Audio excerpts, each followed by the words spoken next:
Ok. Evidentemente, la idea de la conferencia era que ustedes manejaran el taponamiento postoperatorio, que tiene algunas diferencias importantes con respecto al taponamiento clásico convencional de las enfermedades sistémicas. Si ustedes no entienden inicialmente lo que es un taponamiento normal y corriente de una enfermedad sistémica, menos podemos compararlo con las enfermedades postquirúrgicas o inmediatamente en el escenario de la poscirugía cardíaca. De allí que lo mejor es que empecemos de cero, de que no sabemos nada, y ahí vamos a comenzar a ponernos en el terreno del paciente que tiene un derrame pericárdico bajo una enfermedad sistémica y conocer las diferencias con respecto a un quirúrgico. ¿Ok? Esto es una lámina de uno de los genios de la ecocardiografía. Él se llama Roberto Land, escribe de todo en la cardiología, tiene un poco de ingenieros trabajando para él, y este señor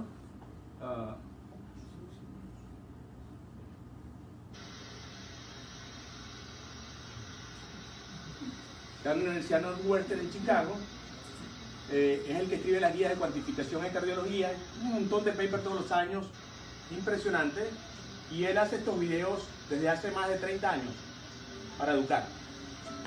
Simplemente es una representación práctica con sus residentes, envuelto en una bolsa de qué es un taponamiento cardíaco. Esto es lo que es un taponamiento. Pásame la bolsa. Y esto, dentro de una caja, es una efusivo constrictiva. Y la caja sola, con el tipo adentro sin poderse mover, es una pericarditis constrictiva. Entonces, todo lo representa así, sus residentes hacen estos videos de forma genial, están todos en Twitter, y tiene más de 30 años haciéndolo. El que conoce a Roberto Lanz puede conocer sus videos y su forma de educar. Esta es una manera muy sencilla de entender el problema. Bueno, el derrame pericárdico es una condición muy común en la práctica clínica rutinaria. En un laboratorio de ecografía de un centro de referencia como nuestro hospital, tomamos simplemente una muestra de 3.000 pacientes, 8% de los pacientes en un hospital de referencia de cuarto nivel tiene derrame pericárdico. La mayor parte de ellos, si se cae no es culpa mía,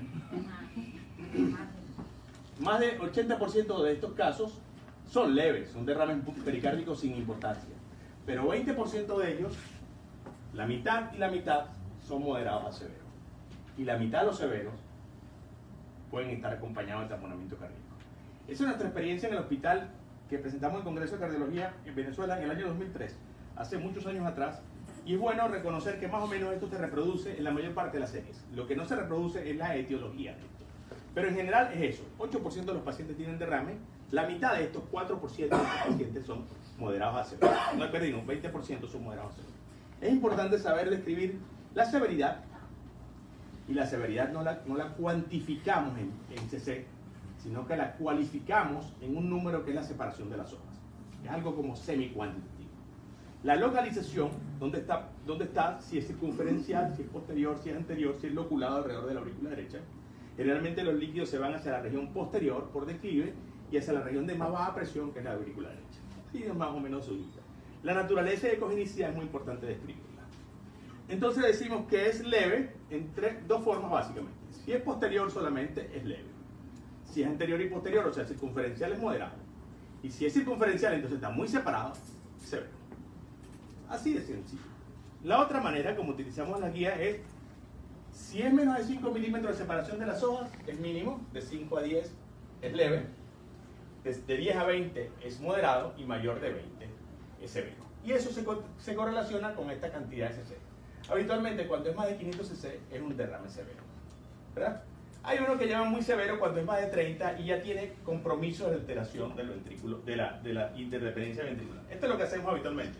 Para externales de largo, eje corto, y habitualmente medimos la mayor separación de las hojas en diástole, cuando el corazón se está relajadito, no en sístole porque es mayor. Habitualmente lo que vemos es esto, está en su costal, y medimos la separación máxima de las hojas en diástole, y eso es lo que reportamos. Esto a 20 milímetros es severo. Este por lo menos es moderado a severo, esta cantidad de líquido. Y describimos de una vez. ¿Podemos describirlo o no? Yo habitualmente soy muy flojo en describirlo, pero si no lo pongo, si no digo taponamiento cardíaco, es que el paciente no tiene taponamiento. Yo no te voy a escribir no taponamiento. O sea, el eco no es para escribir lo que no tiene, es para escribir lo que tiene. Entonces, si vamos a poner todo lo que no tiene, o sea, el informe es de este tamaño, pues todo lo que no tiene es en una cantidad de cosas. Entonces, muchas veces como derrame pericárdico severo, pero tiene taponamiento, no. Si no te lo puse que no tiene, que obviamente no lo tiene. Porque lo primero que debo poner entonces es taponamiento cardíaco, tal cosa, ¿me entiendes? Entonces es muy importante. A veces le coloco, y eso es muy importante, lo vamos a ver a sucesivo, taponamiento cardíaco, y lo revisamos aquí en las clases con ustedes. El derrame es un continuo. Desde el derrame pericárdico, el taponamiento hemodinámico, el taponamiento ecográfico y el taponamiento clínico. Tú puedes tener taponamiento ecográfico, el taponamiento hemodinámico, el paciente está normal. Normal con las piernas cruzadas, caminando, haciendo lo que quiera. Pero tiene taponamiento ecográfico. Ahora, la información que usted tiene que manejar, qué hacer con eso, es lo importante en la cardiología. Luego vemos el compromiso hemodinámico. Cuando el compromiso hemodinámico comienza, la interdependencia biventricular comienza a aumentar y el ventrículo derecho comienza cuando inspira, desplaza el septum hacia el otro lado, este es el derrame, ¿verdad? Y ya tú sabes que este derrame está empezando a tener algún tipo de compromiso hemodinámico. No está completamente taponado al paciente, pero está empezando a aumentar la interdependencia ventricular y está empezando a comprometer el llenado del ventrículo derecho. Es muy importante esto como un síntoma precoz de advertencia que el paciente no está andando bien, ¿ok?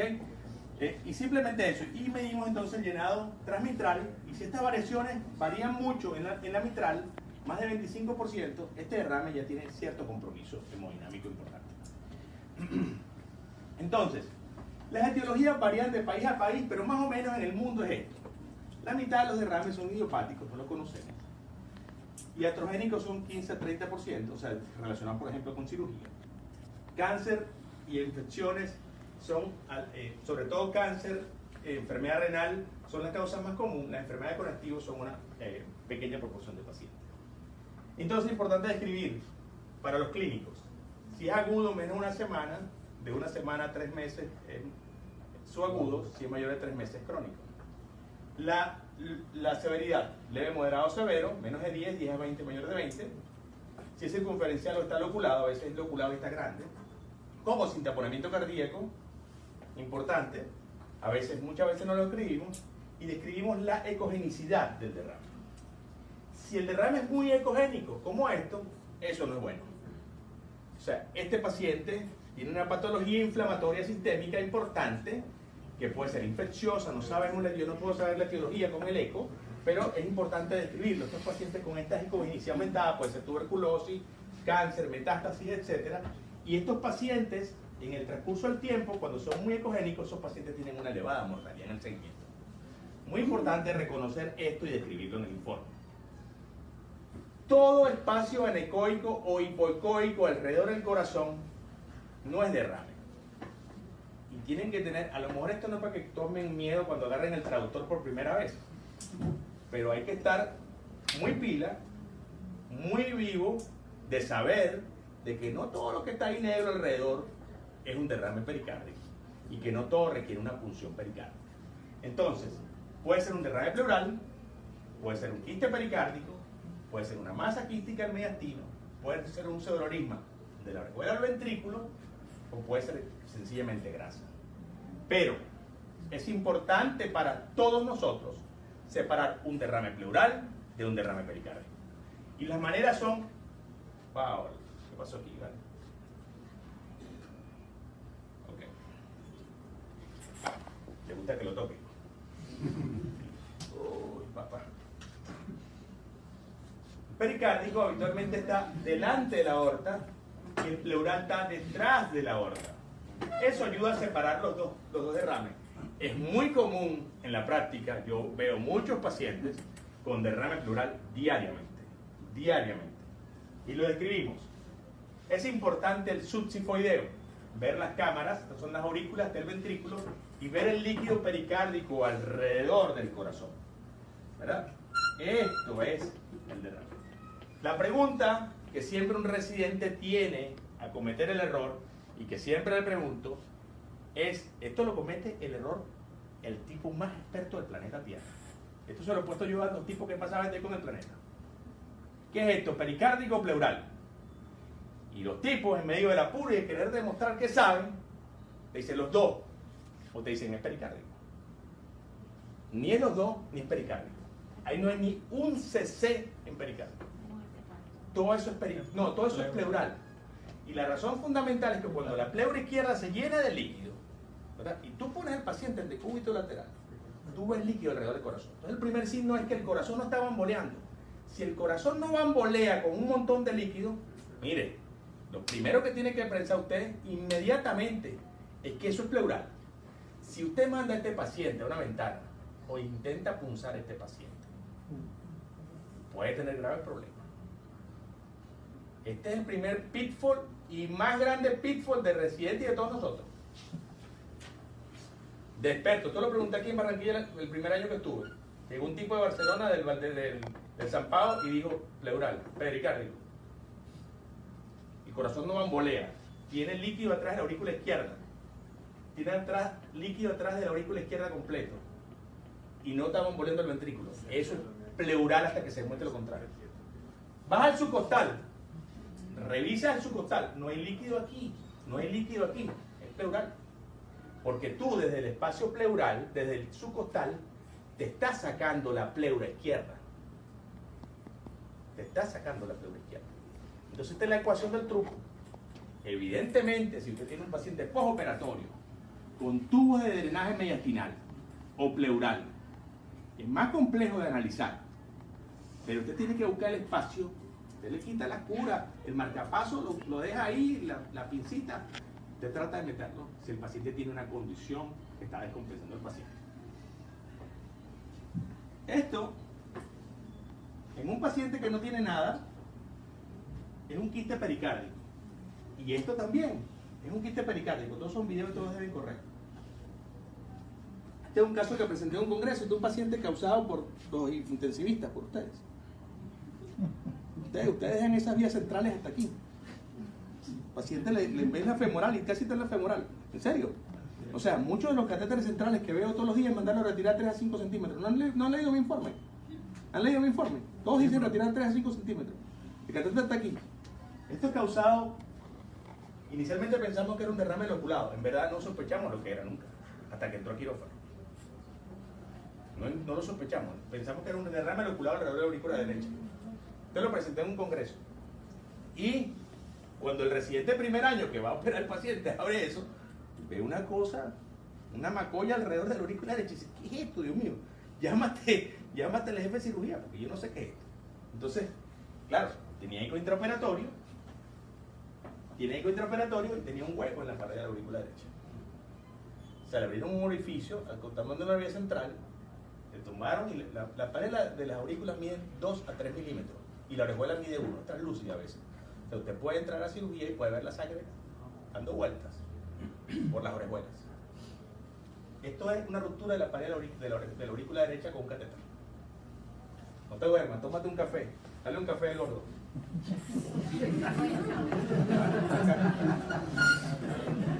Aquí no se viene a dormir, compadre, te lo dije cuando llegué. Aquí conmigo no se duerme el residente. Abrázalo, pero aquí no se viene a dormir. Aquí no se viene a dormir, aquí se viene a escuchar. A mí me contrataron para esto, para escucharme. Entonces, estos casos son casos muy raros, pero cuando vean una imagen locular alrededor de una cavidad, que esté solamente loculada, sin algún antecedente de nada, sospechen que puede pasar algo raro allí. O sea, lo que nos quiero transmitirles son los diagnósticos diferenciales y no irse a bruces de que es un derrame simplemente común y corriente.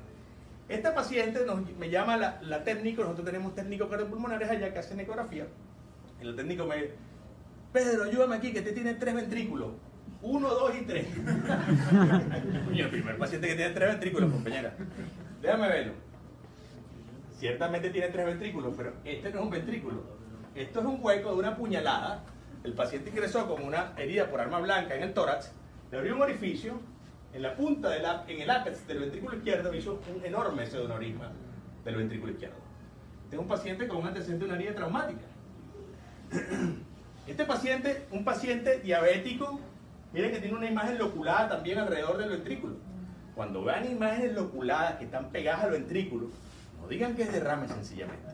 por favor, tienen que tener cuidado. Cuidado, ese es el mensaje para la tumba. Yo no digo para la casa, como dicen los americanos, para la tumba. No se le puede olvidar nunca más en la vida. Entonces, si ven esto aquí, una imagen ecolúcida alrededor del corazón, pacientes diabéticos, nefrópatas, pero no siente dolor. El paciente no siente dolor. Esto no se mueve y esto tiene un hueco aquí. Esto es una ruptura cardíaca. Esto tuvo suerte además. Un infarto de la pared lateral con un hueco en la pared lateral. Tiene un pseudoaneurisma. Esto es un pseudoaneurisma de la pared lateral. Entonces los pseudoaneurismas, los quistes pericárdicos, pueden simular derrames loculados y pueden confundir hasta el más experto. A veces las masas que están adelante del corazón y aplastan el corazón, masas quísticas, los teratomas quísticos del mediastino anterior, parecen derrames loculados. Hay que estar con cuidado con esto también, no ocurre si se le mete una aguja para drenarlo, ¿verdad? Sino estar seguro, hacer una tomografía si tienen duda, y la tomografía va a ser de gran ayuda si ustedes tienen dudas, o llamar, mira Pedro, tengo un paciente que le vi una cosa quística aquí, tú podrás verle un eco para ver qué te parece. Mira que aquí tiene una masa quística en la parte anterior del corazón, este es un traesofágico, esta es la parte anterior, esta es la parte posterior, y se ve aquí una masa quística enorme. Este es un teratoma quístico del mediastino anterior. Bueno, vamos al taponamiento. ¿Recuerdan aquel caso que les puse donde no bamboleaba? Este era el que no bamboleaba. Mucho líquido y no bambolea. Ay, Dios mío, pongamos en duda esto que es pericárdico. Esto me parece más pleural. Vemos atrás de la aurícula izquierda, vemos líquido por aquí, ¿verdad? ¿Y qué tenemos que hacer después? El subcostal. Todo paciente tenemos que hacerle el subcostal, ¿verdad? Entonces, es importante, cuando la presión intrapericárdica supera la presión de las cavidades derechas se aplastan. Y en teoría esos son los signos más sensibles de taponamiento cardíaco, ¿verdad? Cuando la presión transmural aumenta, ¿verdad? Cuando la presión intrapericárdica es más de 8 milímetros de mercurio, mayor que el de la aurícula derecha se aplasta. La aurícula derecha tiene una presión de 1, 0, 2, máximo 3, 5, depende de lo que usted le tenga del volumen al paciente, ¿verdad? Y de la relación volumen-presión del ventrículo derecho. Y la presión intrapericárdica es 0, menos 1, como la pleura, ¿verdad? Se parece, ¿no? ¿Sí? Entonces, si la presión intrapericárdica aumenta, ¿verdad?, puede comprimir la aurícula derecha. Entonces, eso depende entonces del volumen, cómo se va acumulando. Si el volumen de acumulación es muy rápido, la curva volumen-presión se desplaza más hacia la izquierda, y estos son los taponamientos que ocurren en taponamientos agudos. Llámese disección aórtica, traumas, heridas penetrantes, ¿verdad? Pueden ocasionar esto, o rupturas cardíacas. Sobre todo, esto causa esto. Pocos volúmenes elevan mucho la presión. Y los derrames crónicos, Dios mío, y los derrames crónicos producen esto. El colmo al derrame crónico, la etapa final de un derrame crónico, el característico de un derrame crónico masivo es el hipotiroidismo. Ustedes ven unas bolsas de hielo así gigantescas en el tórax, todo el tórax lleno de líquido, y el paciente no siente absolutamente nada. Fatigabilidad por el hipotiroidismo masivo y eso, la anemia, la cara botagar, la lentitud, los hemixedemas, etc. Pero tú no ves el paciente con clínica de taponamiento cardíaco. Entonces, la cantidad de líquido, la velocidad de acumulación y la extensibilidad del pericardio son los que prelan para decir qué es la clínica del paciente, ¿verdad? Y lo que les he insistido en la clase de pericardio que dieron las muchachas, ¿verdad? ¿La dieron ustedes, verdad? ¿Sí? Ok. Les presté mis láminas, algunas. Es importante reconocer, muy importante reconocer, que si yo le pongo en el informe, yo le coloco en el informe taponamiento cardíaco, el paciente puede estar sin sintomatología porque el taponamiento cardiográfico precede el taponamiento clínico. Y el más sensible de todo y el diagnóstico de taponamiento se establece fundamentalmente por el taponamiento hemodinámico. ¿Cómo se hace eso? Muy sencillo. Se pulsa el pericardio, se mete un catéter, un pigtail, se mide la presión, la diferencia que hay de presión entre el pericardio y la aurícula derecha. Y eso, cuando es más de 8, es taponamiento. Entonces, esto es lo más sensible. Esto, después el ecocardiograma y después. ¿Qué significa cuando yo le pongo taponamiento ecocardiográfico? Que hay que estar muy pendiente, que probablemente el paciente tenga que drenarlo, porque el paciente va a evolucionar clínicamente mal y vas a pasar muy mala noche en el turno de la guardia que vas a tener, ¿verdad? Entonces, los signos de taponamiento habitualmente son, el primero, el más sensible, es el colapso de la aurícula derecha. Se lo dije a Salvador cuando pasó conmigo. Tienen que tener mucho cuidado porque esto es extremadamente prevalente en la práctica rutinaria. Entonces, el doctor Wayman, en el Mass General Hospital en Boston, describió esto hace muchísimos años. Es uno de los maestros más grandes de la ecografía en el mundo, ya retirado. Estableció que para un colapso de la aurícula derecha ser significativo, tiene que tomar por lo menos una tercera parte del ciclo cardíaco. Si no es eso, si usted no pasa al modo M y mide todo el ciclo y usted no lo sabe hacer, no diga que el paciente esté taponado solamente por el colapso auricular derecha. ¿Está claro? ¿Está claro ese concepto? ¿Está claro? Bueno, para la casa. El otro es el colapso del ventrículo derecho. Miren cómo el ventrículo derecho en diástole se colapsa. ¿Va? Boom, boom, boom, se colapsa. ¿Está? Se colapsa. Estos son derrames tumorales. Se colapsa el ventrículo derecho por la efusión. Es muy importante reconocerlo. Cuando vean esto, tiene una gran sensibilidad y especificidad para el taponamiento ecocardiográfico. El paciente puede estar, como les dije, así. Como el doctor Graciano diagnosticó taponamiento y el paciente está normal. Es por eso, porque el diagnóstico ecocardiográfico precede el taponamiento clínico. ¿Está claro eso? Sí, señor. Esa laminita no se le puede olvidar nunca en la vida. Entonces, recordar, colapso aurícula derecha, colapso de ventrículo derecho en diástole. ¿Ok? Este colapso tiene que durar por lo menos una tercera parte del ciclo cardíaco. Muy bien. La sensibilidad de eso, más o menos, es la siguiente. El colapso de la aurícula derecha, la sensibilidad es de 60, la especificidad es 60. El colapso del ventrículo derecho, la especificidad es muy alta, y ambos colapsos, la especificidad es bastante buena. Bueno, lo siguiente es lo que vimos. Cuando el corazón se empieza a llenar, la interdependencia, como el pericardio se hace poco distensible, no se puede llenar más, aumenta la interdependencia ventricular. O sea, tú inspiras, se llena el ventrículo derecho, desplaza el septum hacia un lado y empieza a haber un movimiento de bamboleo en el septum establecido por el volumen. Cuando eso pasa, empieza a existir un signo precoz de compromiso hemodinámico severo, que es el aumento de la interdependencia ventricular. Entonces tenemos que estar muy atentos cuando el septum se desplaza. Y empiezan a cambiar entonces, empiezan a ocurrir las variaciones respiratorias, que fue lo que indicamos en la lámina previa. Si esas variaciones en mitral son 25% y en la tricúspide 40%, ¿verdad? Entre respiración y respiración, entonces eso es una variación respiratoria muy importante y el paciente tiene signos precoces de taponamiento cardíaco. Esto es lo típico. Tú no puedes esperar que esto baje así, como una onda, sino que esto más o menos es con unas variaciones de menos de 10%. Normalmente el gasto y el volumen latido varían menos de 10% con la inspiración. Igualmente el volumen en la tricúspide lo mismo. ¿Estamos claros hasta aquí o no? ¿Ah? ¿Vamos bien? ¿Vamos bien, no? Es el taponamiento clásico, convencional, del libro, que lo pueden leer en cualquier parte. Es el taponamiento fácil. El taponamiento de todos los días. ¿Está claro eso? Muchachos, ¿tú, palo de hombre? ¿Ah? Sí. Okay. La vena cava habitualmente está así grande, ¿verdad? No se llena bien, etcétera, ¿no? Ok. Ahora vamos al otro taponamiento, que es el taponamiento que ustedes le van a ver a los doctores de cirugía cardíaca, los operatorios que manejamos todos los días. Y ahí es donde hay que tener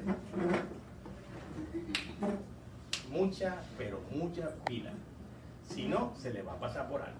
O van a diagnosticar cosas que no son. ¿Qué es lo que pasa con ese taponamiento? Lo primero, el pericardio, cuando tú operas un corazón, lo primero que hacen ellos es abrir el pericardio. Ponen su puente, ponen su válvula, cierran ese tórax y ese pericardio queda completamente abierto. ¿Qué significa eso? Que en las primeras 24 horas, que no se han creado adherencias, se están empezando a formar las adherencias del ventrículo derecho hacia el esternón, ese pericardio pierde la interdependencia biventricular. O sea, no se transmite la presión del ventrículo derecho al ventrículo izquierdo. Entonces, hay que estar muy, pero muy mosca de que tú puedes tener un colapso de una cavidad, de otra no, de una sí y de otra no, porque depende de donde esté adherido el ventrículo, o la aurícula, o el corazón, donde esté pegado por la fibrosis alrededor del corazón que está ocurriendo. Ay, Salvador. Ay, Salvador. El doctor Rojano se fue. Qué lástima. Ahí está bien. Ahí fue. Qué lástima que Rojano se fue. El otro mensaje para la casa es, primero se pierde la interdependencia, los signos son muy, pero muy atípicos. Uno. Dos terceras partes de los taponamientos ocurren tardíamente. O sea, más allá del día 15. Si yo le reporto en un paciente que operaron hoy, dentro de 15 días yo le reporto derrame pericárdico moderado severo. Mire, eso es como tirar una moneda para arriba, que el paciente se va a taponar. ¿Qué le significa eso desde el punto de vista práctico? Eso no se lo va a decir ningún libro, así como se lo estoy diciendo yo. Mire, compañero, ese paciente, si usted lo egresa con warfarina, porque tiene 2 válvulas, o ese paciente tiene gran posibilidad de llegar taponado o morirse en la casa. No lo egrese. No lo egrese, se lo ruego, de rodillas. No lo mande a la casa. Es como tirar una moneda para arriba. Usted tira la moneda para arriba y dice, ¿se va a morir o no se va a morir? Igualito. Igualito. Entonces, saber que el taponamiento postoperatorio puede ser temprano, en los primeros 7 días ocurre por sangramiento en capa, y tardío, 2 terceras partes de los taponamientos entre el 8 al 30 días. Pero claro, de un derrame pericárdico leve al 8 días no lo va a dejar en la casa, si es leve, porque la progresión de eso es muy lenta. ¿Me entiendes? Pero un paciente que tiene un derrame severo al 8º día, no lo puede mandar para la casa. No lo puede mandar. Ni que el feeling le dé que el paciente se siente bien, que brinca, que salta, que come. No va para la casa. Y esto se estudió a mediados de los 2000 y fue este grupo francés que identificó este subgrupo de pacientes de forma muy importante. Esto le ha pasado a todo el mundo. Si usted hace retrospectiva, muchos pacientes han muerto. Muchos, mire, usted se puede dar golpe en el pecho, muchos se han muerto, que usted lo ha egresado, se puede haber muerto. Se lo puedo jurar. Y le conté a Salvador cuando pasó conmigo. La persona que era el jefe de mantenimiento del hospital se operó una válvula aórtica, anticoagulado, se fue a la casa. Desgraciadamente el hombre, o gracias a Dios el hombre, ingresó a una clínica donde estaba la persona que trabajó conmigo en los últimos 20 años, la doctora Piana. Y lo recibió en una clínica en un pueblito que se llamaba Duta. Y ahí lo vio taponado. Y ahí fue donde empezamos a ver la cantidad de pacientes que teníamos con ese problema. De ahí para adelante nosotros no egresamos ningún paciente con un derrame moderado o severo. Jamás en la vida. Jamás. De ahí se nos olvidó egresar a esos pacientes. O los pacientes se punzaban electivamente o le damos terapia antiinflamatoria y cuando empezaba a reducirse es cuando empezábamos a egresar al paciente. Y te vienes el lunes y yo te controlo con esto. Entonces, estos taponamientos, cuando es moderado, es 15% a los 15 días. O sea, a los 15 días le hice el eco y conseguí derrame moderado. 15% se van a taponar. Pero si es severo, tirar la moneda para arriba. Se va a taponar la mitad. Número redondo, olvídense los números, a mí no me interesan los números que se aprendan 43%. Tirar la moneda para arriba, caballero. No lo puede egresar. Espero salvar varios pacientes después de esta conferencia. Entonces, los derrames en la clínica Mayo, por ejemplo, que ha estudiado esto, que es una data enorme de pacientes, es 1% de los pacientes.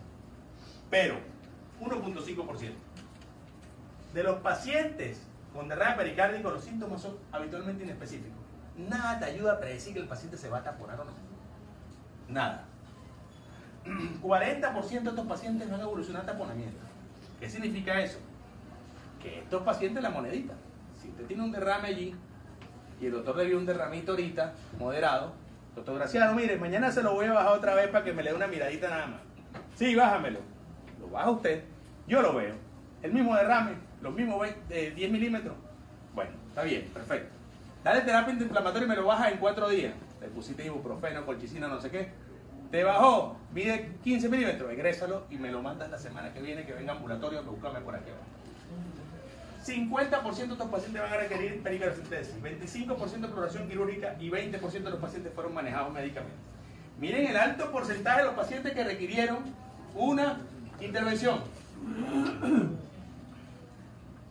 Bueno, hay indicadores, pues. Los pacientes que van a tromboendarterectomía pulmonar, que tienen falla renal, que van a trasplante, aneurisma, un Ventral, un Cabrol, o que van a válvula, son los pacientes que tienen mayor riesgo de evolucionar. O sea, una cirugía valvular, sobre todo que va a quedar el paciente anticoagulado, tiene que tenerle mucho temor. Un paciente que va a quedar con doble terapia antiplaquetaria porque el paciente le pusieron una cirugía bypass, puedes tomártela con más calma. Pero nunca un paciente que tiene warfarina, porque tiene doble válvula, que requiere alto rango de anticoagulación, ese paciente no lo puedes ingresar para la casa. Un paciente con un Cabrol, que aquí se hace mucho, cirugía de aorta ascendente con reemplazo de un tubo valvulado, el paciente no se puede ir para la casa. No se puede ir para la casa.